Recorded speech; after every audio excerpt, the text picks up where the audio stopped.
हाल के दिनों में पाकिस्तान, चीन, नेपाल और आसपास के इलाकों में बार बार भूकंप के झटके महसूस किए जा रहे हैं और अब कुछ एक्सपर्ट इन खास जगहों पे बार बार भूकंप आने का कारण सेस्मिक वेपन थ्योरी को बता रहे हैं। दोस्तों, दरअसल सेस्मिक वेपन थ्योरी के मुताबिक अब इंसान इतनी एडवांस टेक्नोलॉजी तक पहुंच चुका है कि वो भूकंप को एक हथियार की तरह इस्तेमाल कर सकता है। यानी लड़ाई अब सिर्फ बॉर्डर पर नहीं, धरती के नीचे भी लड़ी जा सकती है।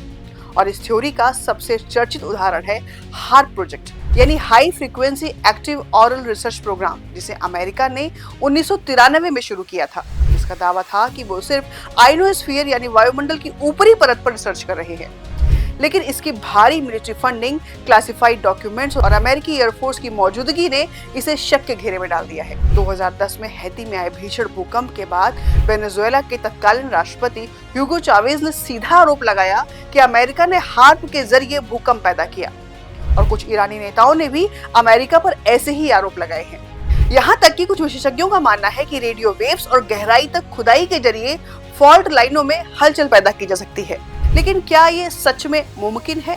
वैज्ञानिक अब भी कहते हैं कि फिलहाल हम केवल माइक्रोसिस्मिक एक्टिविटी यानी बहुत ही छोटे स्तर पर कंपन तो पैदा कर सकते हैं, लेकिन बड़े पैमाने पर आर्टिफिशियल भूकंप लाना अभी भी हमारी टेक्नोलॉजी लिमिट से बाहर है। लेकिन अगर अमेरिका, रूस और चीन जैसे देश वेदर मॉडिफिकेशन प्रोग्राम्स पर काम कर रहे हैं, तो भविष्य में सेस्मिक वेपन्स पर भी रिसर्च से इनकार नहीं किया जा सकता है, क्योंकि वारफेयर में वेदर के इस्तेमाल के सबूत मौजूद हैं।